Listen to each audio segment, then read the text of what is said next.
Okay, so I finally got around to making this Becky's Mediterranean olive salsa, and this was something that I found when I was staying over in Madison, Wisconsin, at the University of Wisconsin-Madison, at one of the local, I think it was at the co-op actually there.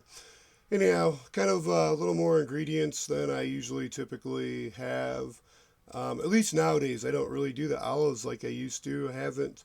I definitely don't use canola oil. I do sometimes have olive oil, but I haven't lately. I've been using coconut oil and ghee more. And I usually don't use basil either, but I have been using an Italian. I'm up using like an Italian herb. I think it's like a Myers brand or something like that. But seemed good. I didn't include the peppers. And yeah, green peppers or the banana peppers. But with the green olives, I wound up using Spanish olives, so the pimentos were present.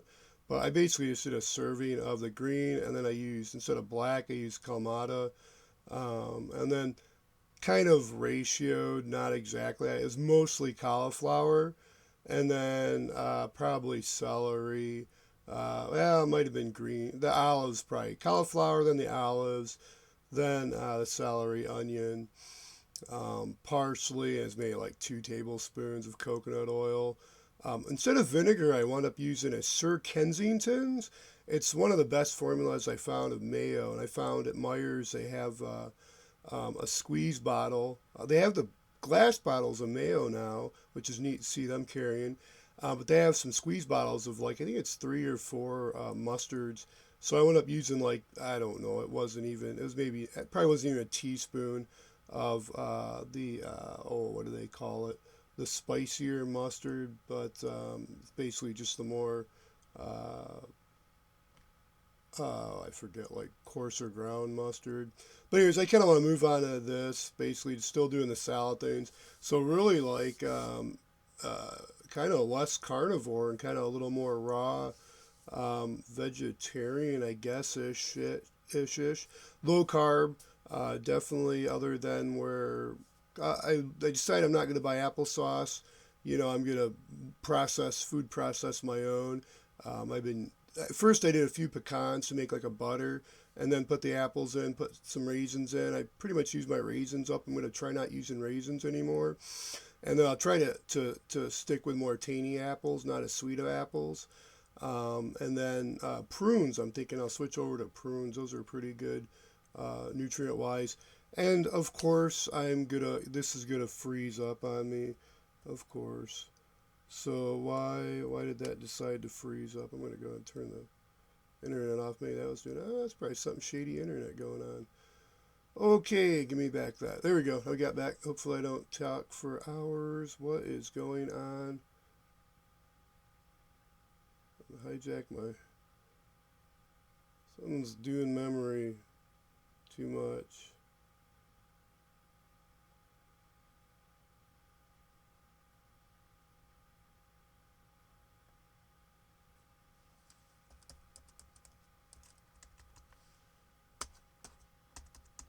No,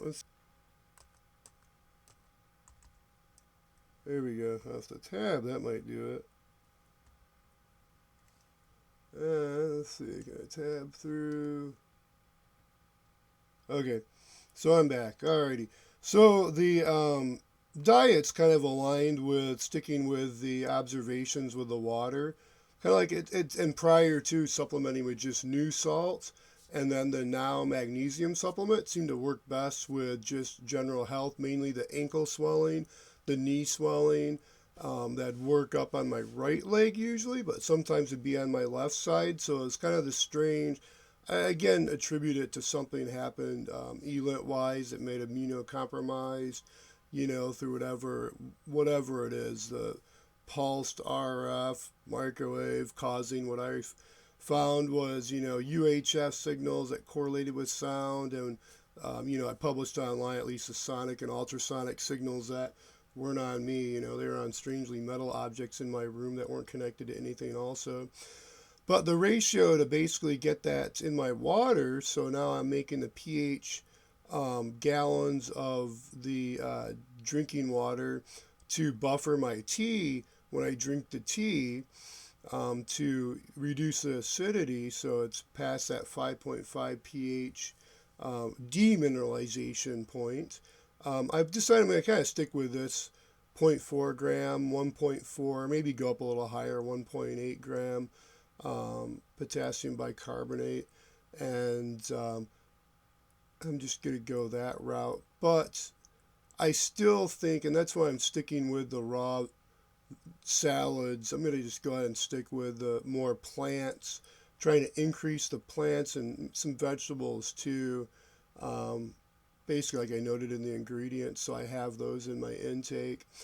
But some of this prompted when I was wondering about, I'm like, man, are they messing, like, because they've messed with my teeth in the past. They seem to like, I don't know, it's like a choking or a teeth pulling or, whatever the kind of mafia terrorizing, to get to whatever to, stop disclosing information or leaking. I think leaking stuff, I kind of wonder too with the gut or leaking, the assaults on the, the anal rectal cavity region too. Dad experienced big time. And I kind of wonder if this is happening, throughout the United States with colon stuff, maybe lungs too. There could be something where that is true going on with the coronavirus. And I don't know if it's really 5G exactly, but more wireless deployment of signals to better camouflage the malicious, assaults that if it's with sound to do, mind control stuff or whatnot, psychological, malicious destruction of personality or property, and then ultimately malicious, assaults, battery with intent to maim and murder, or, malicious, whatever it is in general, with the really concealed wireless assault weapons is what they're, using. Um, but I kind of saw these basic bites and figured I'd try these out. And I've seen some of the ingredients before, and they're really open about what they're doing. I kind of sometimes wonder about calcium phosphate not being used, but maybe that's something better not to orally intake so much with the phosphates. Leave that in with what I'm going to go into next with a toothpaste, because I also want to make a toothpaste. I have before, and I haven't made a new version, so I kind of want to take some of these ideas, the paradigm of thinking that looks effective, and combine that. But here's the ingredients. I was looking at sources. Looks like maltol syrup or maltol powder can be found from U.S. manufacturers with C of A's to show the quality. Calcium carbonate, though, this is where I'm kind of like deviating from. Then I'm going to talk a little bit about arginine bicarbonate. Xylitol, I don't know, maybe that could be used more. And I'll also mention my other erythritol um, topic. But let's work our way down here to calcium carbonate. I actually purchased some calcium carbonate, a pound of that. And then I read this research paper. Oh, where are you at over here? Oh, here it is. Mineral, amino acid, and hormonal comparison of the chicken eggshell powder and the evaluation of its use in human nutrition. And it was noted in here that the calcium carbonate was a little higher in the potentially toxic lead, aluminum, cadmium, and mercury levels, and were very low in these other nutrients here.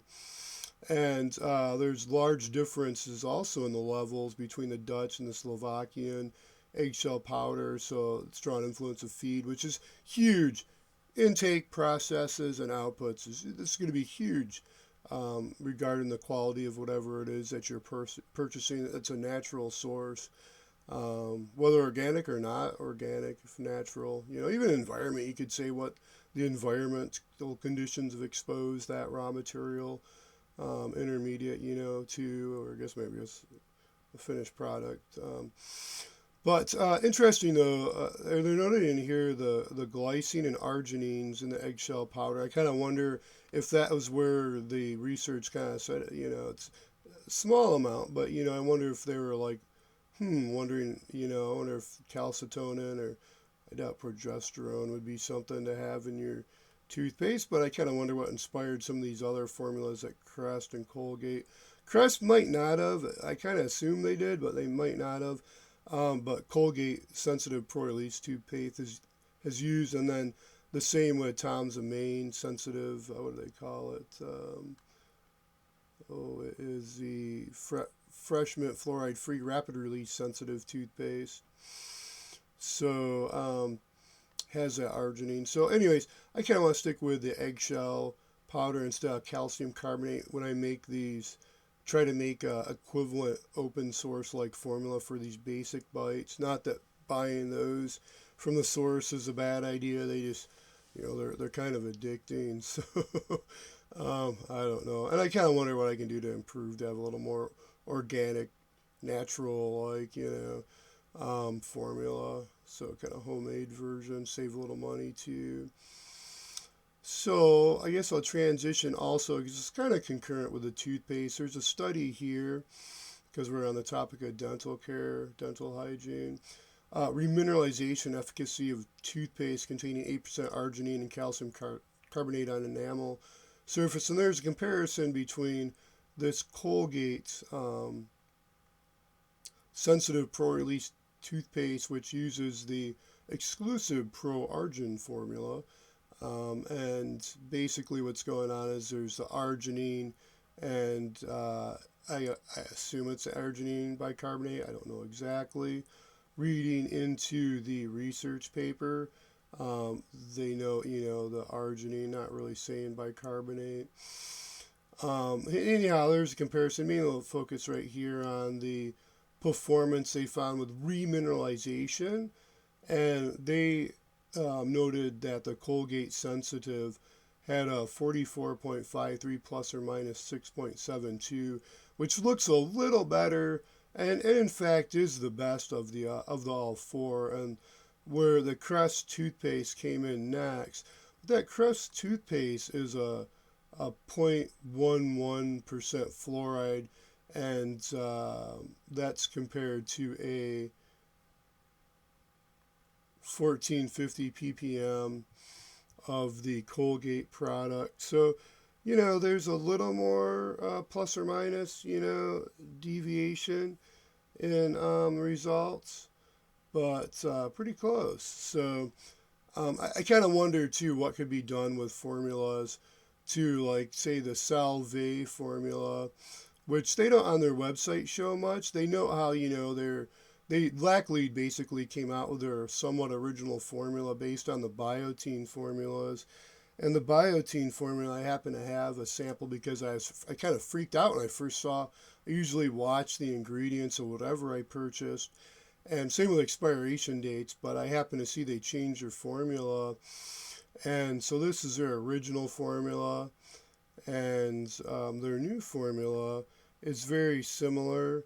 So let's see, let's close this. And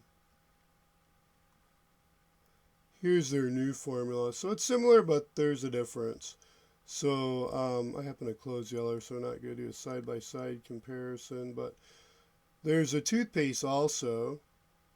And since I was on the topic of toothpaste, the Salve, they wound up, if I remember right, the original toothpaste did not contain fluoride. It was more bragging about the calcium. But their new formula, they have a 0.14% fluoride. So it'd be interesting if they had an arginine bicarbonate added also. I don't know if maybe that's needed long term. But in my understanding of arginine for like human growth hormone or other healing, there's arginate in products that aid and promote healing when there's people that have issues with, like, say, nervous system or when I've seen it, like for paraplegics, people have like a wound that's not healing well, they'll use the arginate. So I'm assuming the arginines to help heal. Even the enamel can increase the enamel healing, but I'm only guessing. Now, the ingredients here are interesting. Sorbitol, which is kind of like a main ingredient in prunes. That's why there's a laxative effect of prunes. Basically, sorbitol, xylitol, erythritol, mannitol syrup. They're sugars that the bacteria typically don't feed on, so they don't get digested in the body as easily, so they can sorbitol at least. Well, they all can cause looseness. Some can cause more than others. And there's also effects with water on the membrane balance. So that can also affect how I think sorbitol, don't quote me, I kind of forget the exact mechanism, kind of like the osmolarity capability of the region of the GI tract, the lower region, to absorb water versus release water more. So interesting though to see there is the enzymes in the ingredients of the toothpaste. So the mouthwash and then the mouth spray. So this looks like a pretty good formula also. I kind of impressed with the mouth spray. Almost some days want to modify that to be used as toothpaste. I kind of wonder with even the mouthwash, these two kind of modifying to create like a toothpaste out of those. But great products all in all. It's awesome to see Lackley brought Salve back. Hopefully nothing's changed where, like, I saw on Biotine and I see on Crest they're saying that the formula changed, tasted delicious, but some of these other ones they don't recommend. The product has changed, so that's like the rest of them. Biotine's website is the same way.